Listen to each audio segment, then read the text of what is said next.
Hello guys, आज की video में हम टारगेट पब्लिकेशन का 11th स्टैंडर्ड का chapter number 4 structure of atom इसके कंपैरेटिव थिंकिंग के क्वेश्चन देखने वाले हैं। चलो तो फिर शुरू करते हैं। तो आज का हमारा पहला क्वेश्चन है, how many moles of electrons will weigh 1 kilogram, यानी 1 किलोग्राम में कितने मोल्स ऑफ इलेक्ट्रॉन होंगे। चलो तो फिर इसको सॉल्व करते हैं। अब देखो यहाँ पर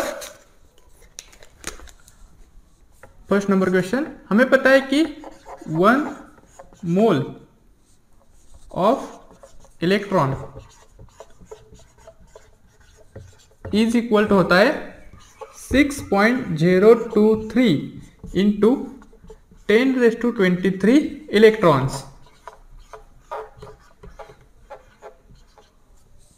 ये आपको पता है। अब देखो एक इलेक्ट्रॉन का मास कितना होता है, मास ऑफ 1 इलेक्ट्रॉन। 1 इलेक्ट्रॉन का मास होता है 9.108 इंटू 10⁻31 kg, 10⁻31 kg। अब देखो यहां पर, यानी 1 मोल ऑफ इलेक्ट्रॉन्स, इसका मास क्या हो जाएगा, यहां पर देखो mass of 1 mole electrons is equal to हो जाएगा 6.023 इंटू 10⁻23 इंटू 9.108 इंटू 10⁻31। इसको सॉल्व करने के बाद हमारा आंसर आ जाएगा 6.023 इंटू 9.108 इंटू 10⁻8। ये क्या आ गया, मास ऑफ 1 मोल इलेक्ट्रॉन्स। अब हमें क्या फाइंड आउट करना है, number of moles. Number of moles यानी एन फाइंड आउट करना है। एन का फॉर्मूला क्या होता है, वेट यानी given weight divided by molar mass. ये जो हमारा आंसर आया है ये क्या है, मोलर मास है इलेक्ट्रॉन का। अब देखो यहां पर हमें वेट कितना दिया है, 1 kg divided by molar mass. Molar mass क्या है, 6.023 इंटू 9.108 इंटू 10⁻8, और इसका आंसर आ जाएगा 1 डिवाइडेड बाय 6.023 इंटू 9.108 इंटू यहाँ पर 10⁻8 ऊपर चला जाएगा, तो यहाँ पर आंसर आ जाएगा 10⁻8 मोल्स। यानी 1 kg इलेक्ट्रॉन में 10⁻8 डिवाइडेड बाय 6.023 इंटू 9.108 इतने मोल होते हैं। अब देखो question number second, the number of electrons, protons and neutrons in P-3, यानी हमें P-3 में नंबर ऑफ इलेक्ट्रॉन्स, प्रोटॉन्स और न्यूट्रॉन्स बताने हैं, वो भी रिस्पेक्टिवली। अब देखो फॉस्फोरस का P यानी फॉस्फोरस, इसका एटॉमिक नंबर होता है 15 और मास नंबर होता है 31।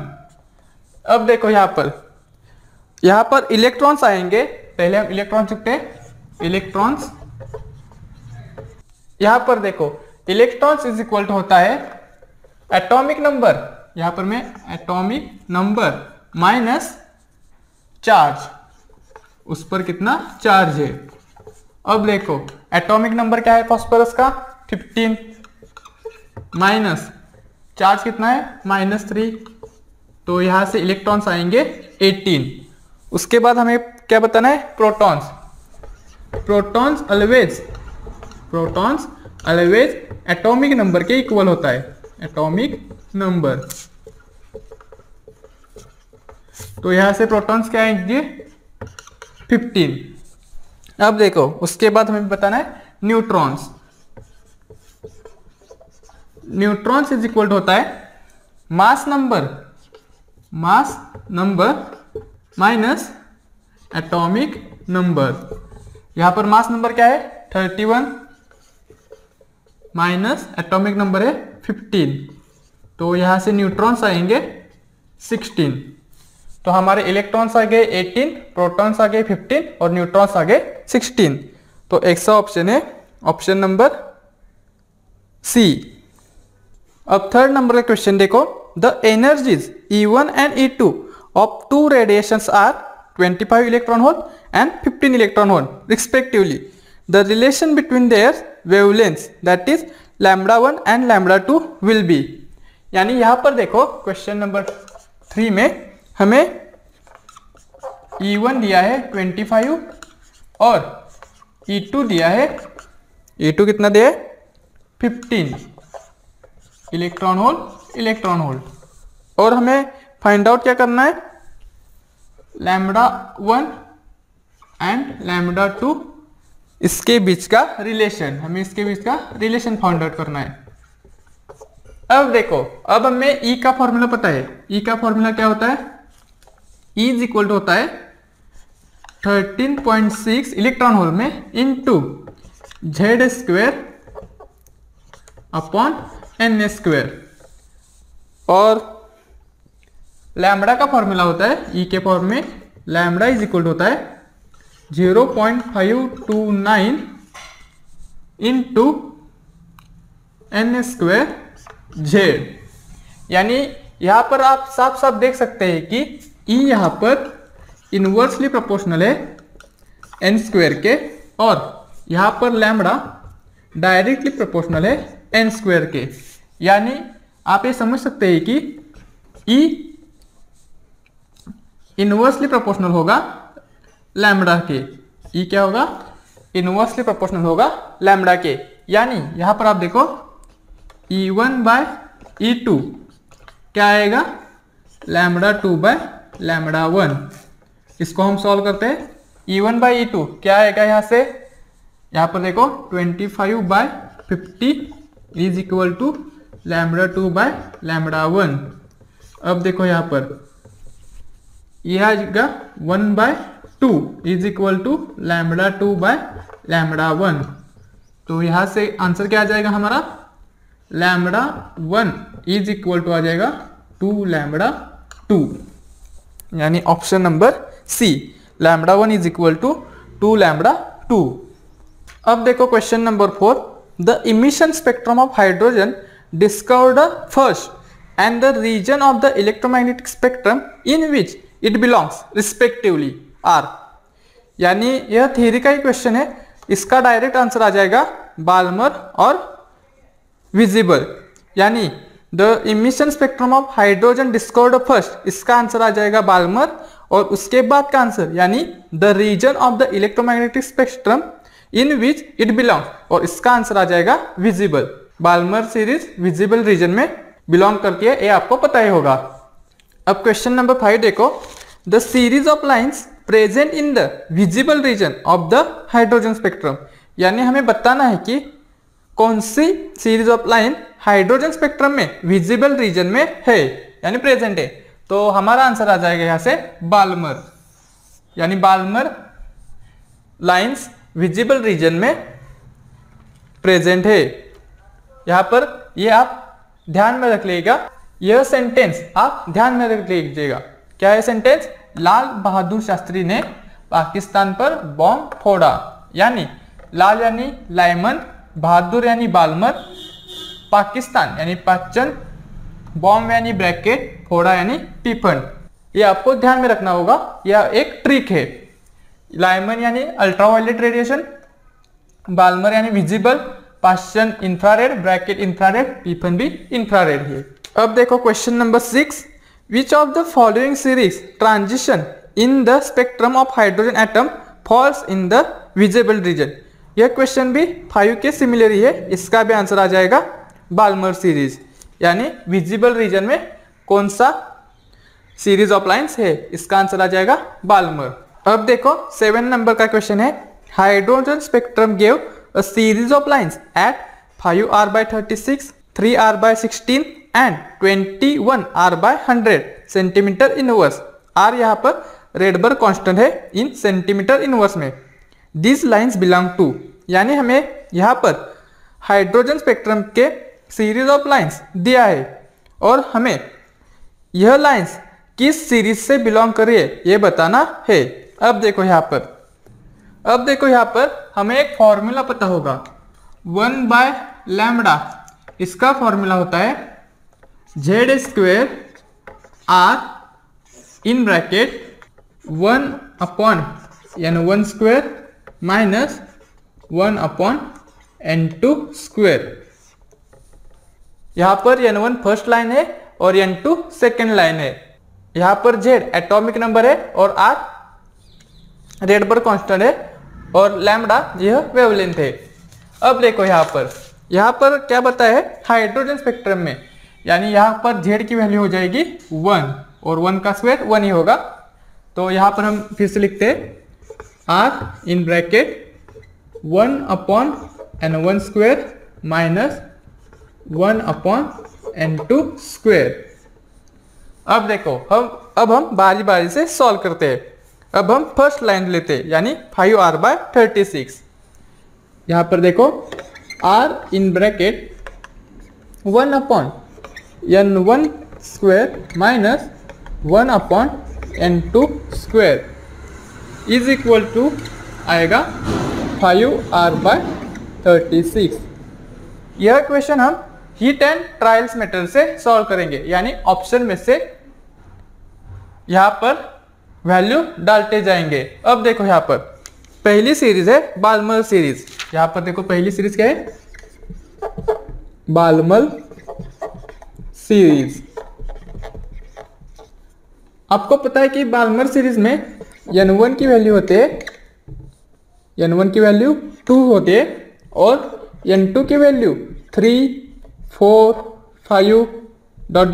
ऐसे आगे बढ़ती जाती है। अब देखो यहाँ पर r इन ब्रैकेट 1/n1 क्या है बाल्मर सीरीज के लिए 2, यानी यहाँ पर आ जाएगा 4 माइनस यहाँ पर n2 हम पहली लाइन लेंगे यानी 3 लेंगे यहाँ पर, तो यहाँ पर आ जाएगा 9 इज इक्वल टू। अब देखो यहाँ पर हम क्रॉस मल्टीप्लाई करेंगे तो यहाँ पर आ जाएगा 9 minus 4 in bracket r divided by 36, यानी यहाँ पर 5r/36 आया है आंसर हमारा, यानी फर्स्ट लाइन इसे फॉलो करिए। अब हम सेकंड ऑप्शन लेंगे यानी 3r/16। यहाँ पर देखो r यह फर्स्ट के लिए है, यह सेकंड के लिए r in bracket 1/n1² minus 1/n2²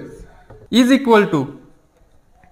अब देखो यहाँ पर n1 की वैल्यू चेंज नहीं होगी, वह 2 ही रहेगी। यहाँ पर r इन ब्रैकेट 1/n1 की वैल्यू 2, यानी यहाँ पर आ जाएगा 4 माइनस n2 की वैल्यू यहाँ होगी 4, यानी हम आगे आगे बढ़ते जा रहे हैं, इसलिए यहाँ पर n2 की वैल्यू होगी 4, यानी 1/4 का स्क्वायर 16। तो यहाँ से आंसर हमारा आ जाएगा 16 माइनस 4 12r डिवाइडेड बाय 16 4 जा 64, यानी यहां से हमारा आंसर आ गया 3r/16। यह भी इसको फॉलो कर रहा है। अब देखो थर्ड सीरीज में r in bracket 1/n1² minus 1/n2² is equal to होगा r इन ब्रैकेट 1/n1 की वैल्यू वही रहेगी, यानी 2 का स्क्वायर 4 माइनस 1/n2 की वैल्यू यहाँ पर 5 होगी, यानी 5 का square 25 is equal to 25 minus 4 यहाँ पर आ जाएगा 21r डिवाइडेड बाय 21 4 जा 100, यानी यह भी फॉलो कर रहा है। यानी हमारे लाइंस किस सीरीज से होंगे, बाल्मर सीरीज से होंगे। यह आप ऑप्शन में से ही सॉल्व कर लीजिएगा, क्योंकि इसका मेथड बहुत डिफरेंट है और इसको स्टेप से सॉल्व करना बहुत मुश्किल हो जाता है, इसलिए आप हिट एंड ट्रायल मेथड से इसे सॉल्व कर दीजिए। अब देखो 8 नंबर का question, the energy of electron in nth Bohr orbit of H atom. तो हमें पता है कि यहाँ पर देखो एनर्जी का फॉर्मूला क्या होता है, energy is equal to in electron volt में -13.6 into z square upon n square atom inverse, electron volt atom inverse, ये हमारा फॉर्मूला होता है। अब देखो यहाँ पर उन्होंने क्या बताया, the energy of electron in nth orbit, nth Bohr orbit of H atom, H atom यानी यहाँ पर जेड की वैल्यू क्या होगी 1, यानी 1 का स्क्वायर 1 ही होगा। तो यहाँ से हमारा आंसर आ जाएगा -13.6 डिवाइडेड बाय एन स्क्वायर, यहाँ पर जेड की वैल्यू 1 हो गई तो इसका कोई अर्थ ही नहीं बचा, इलेक्ट्रॉन वोल्ट एटम इनवर्स, यह हमारा ऑप्शन हो जाएगा, यानी ऑप्शन आएगा इसका first, -13.6 divided by n square electron volt atom inverse. अब देखो question number 9, which of the following is the energy of possible excited state of hydrogen. अब देखो यहाँ पर ऑप्शन दिए हैं हमें, पहले ए है, ए ऑप्शन है +13.6 इलेक्ट्रॉन वोल्ट, बी ऑप्शन है -6.8 इलेक्ट्रॉन वोल्ट, सी ऑप्शन है -3.4 इलेक्ट्रॉन वोल्ट और डी ऑप्शन है +6.8 इलेक्ट्रॉन वोल्ट। यहाँ पर देखो एनर्जी का फॉर्मूला क्या होता है, -13.6 into z square n square electron volt. अब देखो यहाँ पर माइनस है और यहाँ पर जेड स्क्वेयर एन स्क्वेयर, यह भी पॉजिटिव है, यानी पॉजिटिव इंटू निगेटिव ऑलवेज क्या आएगा, निगेटिव आएगा। तो हमारे ऑप्शन ए और ऑप्शन डी निकल गए, क्योंकि यहाँ पर प्लस साइन है तो यह आंसर नहीं आएगा। तो अब हम आगे चेक करते हैं, आगे क्या है, हमें दिया है possible excited state of hydrogen, hydrogen के लिए दिया है, यानी यहाँ पर -13.6 इंटू हाइड्रोजन के लिए दिया है, इसलिए जेड की वैल्यू यहाँ पर 1 हो जाएगी। तो यहाँ पर आ जाएगा 1/n स्क्वायर इलेक्ट्रॉन वोल्ट। अब यहाँ पर क्या बताया उन्होंने, एक्साइटेड स्टेट के लिए, यानी यहाँ पर n की वैल्यू 1 से बड़ी होगी, यानी 2 होगी, 3 होगी, 4 होगी, तो इसके लिए हमें सॉल्व करना है। पहले हम n की वैल्यू 2 लेंगे, तो यहाँ पर आ जाएगा -13.6 इंटू 1/2 लेने पर इसकी वैल्यू आ जाएगी यहाँ पर 4, इसलिए इसका आंसर क्या आ जाएगा, यहाँ से -4 3 जा 12, यानी यहाँ से आ गया 3.4 इलेक्ट्रॉन वोल्ट, यानी हमारा सी ऑप्शन यहाँ से मैच कर दिया। वैसे भी बी ऑप्शन नहीं आएगा, क्योंकि आप आगे आगे वैल्यू डालते जाओगे तो इससे ही इस साइन को हटाकर यह वैल्यू क्या आएगी, कम आती जाएगी। साइन को यहाँ पर हमने कंसिडर नहीं किया है, वैल्यू क्या आएगी, कम आएगी, और यह वैल्यू आ ही नहीं सकती। तो हमारा आंसर क्या आ गया यहाँ से, -3.4 इलेक्ट्रॉन वोल्ट। अब देखो यहाँ पर question number 10, from the following energy levels of hydrogen atom the values of E infinity and E3 in joules are respectively, यानी हमें E infinity और E3 की वैल्यू जूल्स में बताना है। अब देखो यहाँ पर E का फॉर्मूला हमें पता है, E का क्या होता है, -2.18 into 10⁻⁻18 into z square by n square joule.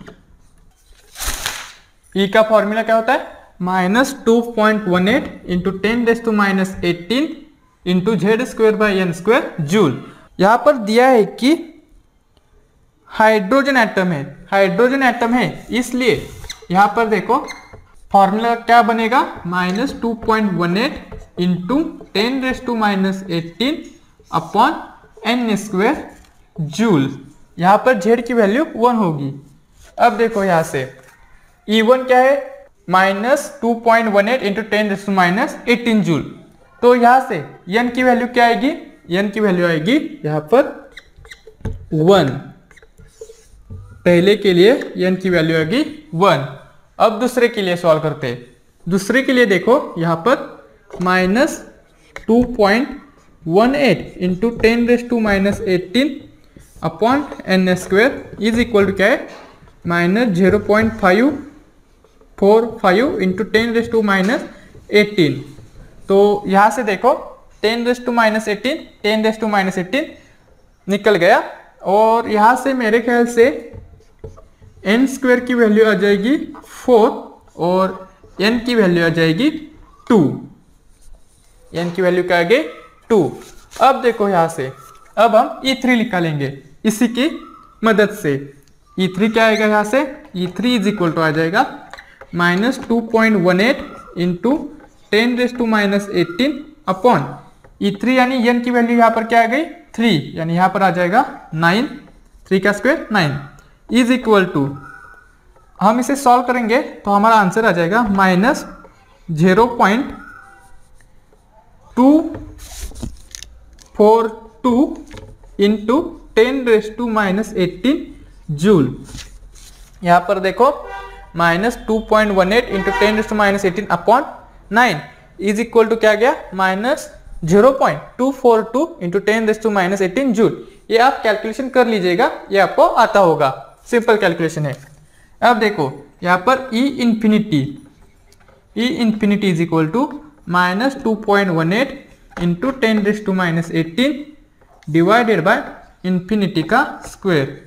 यहाँ पर देखो आपको पता होगा कि जब हम किसी भी नंबर को इंफिनिटी से डिवाइड करते हैं तो उसका आंसर लगभग क्या आता है, लगभग यानी ऑलवेज ही कहो 0 ही आता है। क्या आता है 0, यानी हमारा ऑप्शन क्या बनेगा यहाँ से E इंफिनिटी की वैल्यू आएगी 0 और E3 की वैल्यू आएगी -0.242 इंटू 10⁻⁻18 जूल। ऑप्शन आएगा यहाँ से सी ऑप्शन। अब देखो question number 11, the radius of the second Bohr orbit of hydrogen atom is. यहाँ पर हमें Planck constant, mass of electron, charge of electron, permittivity of vacuum इसकी वैल्यू दे रखी है, लेकिन इसकी कोई जरूरत नहीं है। अब देखो 11 नंबर का क्वेश्चन है, हमें क्या फाइंड आउट करना है, the radius of the second Bohr orbit for hydrogen atom is. तो यहां से हमारा फॉर्मूला बनेगा R is equal to 0.529 into n square upon z। तो यहाँ पर देखो 0.529 इंटू यहाँ पर n क्या है सेकेंड बोहर ऑर्बिट, यानी यहाँ पर आ जाएगा 2 का स्क्वायर, n की वैल्यू 2 आ गई और हाइड्रोजन एटम है इसलिए z की वैल्यू 1। तो यहाँ से आंसर बनेगा हमारा 0.529 इंटू 4। तो हम इसको सॉल्व करेंगे तो आ जाएगा 9 4 जा 36, यहाँ से आ गया 3, 2 4 2 जा 8, 8 और 3 11, यहाँ से आ गया 1, 5 4 जा 20, 20 और 1 21, तो यहाँ से बनेगा 2.116, यानी हमारा लगभग आंसर आ जाएगा। ये सब एंगस्ट्रॉन में आएंगे अंगा, तो यहाँ पर आ जाएगा 2.12 एंगस्ट्रॉन। ये आपको फॉर्मूला पता होगा, ये एंगस्ट्रॉन के लिए होता है, एंगस्ट्रॉन।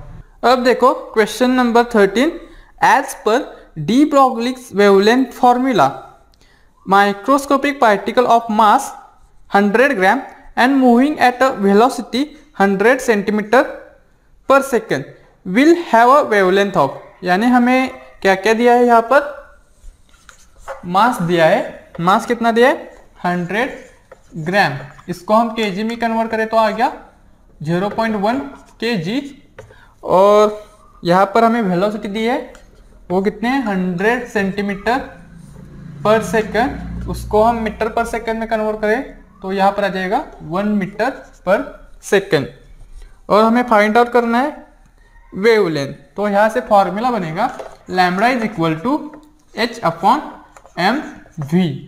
तो यहाँ पर h की वैल्यू, h यानी प्लैंक कांस्टेंट की वैल्यू होती है 6.6 into 10⁻⁻34 joule second upon mass 0.1 into 1, ये इसलिए मैंने कन्वर्ट किया क्योंकि प्लैंक कांस्टेंट की वैल्यू SI यूनिट में दी रखी है। अब देखो यहाँ से हमारा आंसर बनेगा 6.6 इंटू 10⁻³ क्या मीटर बनेगा, 33 मीटर। लैम्बडा यानी यहाँ पर वेवलेंथ है और लेंथ हम मीटर में कैलकुलेट करते हैं SI यूनिट में। अब देखो यहाँ से लैम्बडा की वैल्यू किसमें हमें चाहिए, सेंटीमीटर में चाहिए। तो यहाँ पर देखो 6.6 इंटू 10⁻³ इंटू 100 करेंगे और सेंटीमीटर देंगे। 100 से मल्टीप्लाई किया तो यह सेंटीमीटर में कन्वर्ट हो जाएगा। तो यहाँ से हमारा लैम्बडा की वैल्यू आ जाएगी 6.6 into 10⁻31 centimetre. Option number c 6.6 into 10⁻31 centimetre. अब देखो यहाँ पर question number 15, 2 particles A and B are in motion if the wavelength associated with A is 33.33 nanometer. The wavelength associated with B whose momentum is 1/3 of A. यानी देखो यहाँ पर हमें क्या क्या दिया है, पहले देखो यहाँ पर 15 में लैम्बडा A दिया है, वो कितना दिया है 33.33 नैनोमीटर, यानी 33.33 इंटू 10⁻⁹ मीटर। PA यहाँ पर मेंशन किया है और हमें क्या फाइंड आउट करना है, लैम्बडा B फाइंड आउट करना है। और यहाँ पर PB भी मेंशन है और वह PB क्या है 1/3 ऑफ PA है, 1/3 ऑफ PA। इस गिवन इंफॉर्मेशन से हमें लैम्बडा B की वैल्यू फाइंड आउट करनी है। तो आपको पता होगा कि लैम्बडा का फॉर्मूला होता है H/P, यानी यहाँ पर लैम्बडा इनवर्सली प्रोपोर्शनल है P के। अब देखो तो यहाँ से क्या बनेगा, lambda A upon lambda B is equal to होगा PB अपॉन PA, PB की वैल्यू क्या है यहाँ पर 1/3 ऑफ PA, यानी 1/3 ऑफ PA अपॉन PA से PA की लग गई, तो यहाँ से आंसर क्या आ गया 1/3, यानी lambda A upon lambda B is equal to क्या है 1/3। तो यहाँ से लैम्बडा B क्या आएगा 3 इंटू लैम्बडा A। तो यहाँ से 3 इंटू लैम्बडा A की वैल्यू क्या है 33.33 इंटू 10⁻⁹ मीटर। तो यहाँ से आंसर क्या आ जाएगा हमारा, इसका लगभग आंसर 100 आएगा, 100 इंटू 10⁻⁹ मीटर। और इसे आगे सॉल्व करने के बाद हमारा आंसर आ जाएगा 1.0 into 10⁻⁷ metre. Option number b. अब देखो question number 16, the possible values of ml for an electron with L is equal to 1 are. यानी हमें यहाँ पर देखो 16 में L इज इक्वल टू 1 दिया है और हमें ml की पॉसिबल वैल्यूज निकालनी है। तो आपको पता होगा कि ml -L to L belong करता है, यानी यहाँ पर देखो ml की वैल्यू क्या क्या आएंगी -1 to 1 इसके बीच में आएंगी। तो यहाँ से देखो -1 0 और 1, यानी ml की वैल्यू क्या आ सकती है -1 0 1। Option number A. अब देखो question number 16, the number of orbitals associated with quantum numbers n is equal to 5 and ms is equal to +1/2 is. यानी हमें यहाँ पर 17 में n की वैल्यू दी है, क्या है वो 5, और ms की वैल्यू दी है +1/2, इसकी कोई ज़रूरत नहीं है। तो यहाँ पर देखो नंबर ऑफ ऑर्बिटल्स तो इसका फॉर्मूला होता है n square. Number of orbitals का फॉर्मूला क्या होता है एन स्क्वायर। तो यहाँ से आंसर आ जाएगा हमारा 5 का स्क्वायर 25। हमारा आंसर आ गया ए, ऑप्शन नंबर ए 25, 17 का ए। अब क्वेश्चन नंबर 18 देखो, which one of the following is not possible. यानी हमको बताना है कि इस गिवन में से कौन सी वैल्यू और कौन सी सीरीज पॉसिबल नहीं है। तो पहला ऑप्शन देखो, n इज इक्वल टू 3 है, l 0 है, ml 0 है। आपको एक बात बता दूं, मैंने पहले भी बताई है कि ml की वैल्यू -l to l होती है। यानी जब l 1 होगा तो ml -1 0 और 1 होगा, और जब l 0 होगा तो ml सिर्फ 0 होगा। ये आपको ध्यान में रखना है। तो यहाँ पर देखो ऑप्शन नंबर ए n 3 है, l 0 है, ml भी 0 है।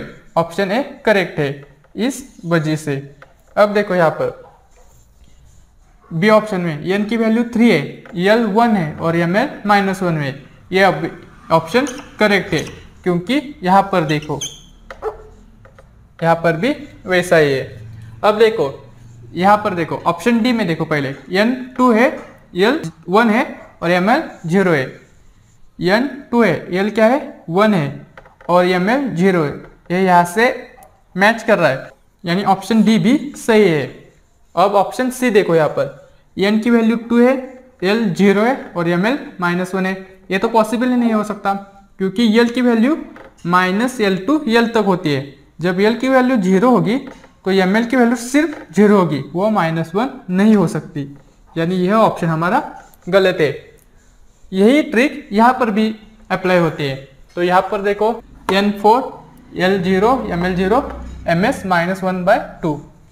आप ये ध्यान में रखिए कि ms की वैल्यू ±1/2 होती है, उसका कोई मतलब नहीं होता, सिर्फ वो स्पिन क्वांटम नंबर के लिए अप्लाई होता है। अब यहाँ पर देखो बी में 5 3 0 ये भी करेक्ट है, सी में 3 2 -2 ये भी करेक्ट है। लेकिन यहाँ पर देखो डी में n की वैल्यू 3 है, l की वैल्यू क्या है यहाँ पर 2 है। तो ml की वैल्यू कहाँ से कहाँ तक होगी, -2 to 2, यानी -2 -1 0 1 और 2। ये वैल्यू यहाँ पर आनी चाहिए थी ml की, लेकिन यहाँ पर क्या है -3, यानी यही ऑप्शन हमारा गलत है। 19 क्वेश्चन में पढ़ता हूँ पहले। Consider the following set of quantum numbers which of the below set is not permissible arrangement of electron in an atom. यानी हमको यहाँ पर बताना है कि यहाँ पर कौन सा ऑप्शन गलत है। तो हमारा आंसर क्या आ जाएगा डी, 19 का डी और 18 का सी।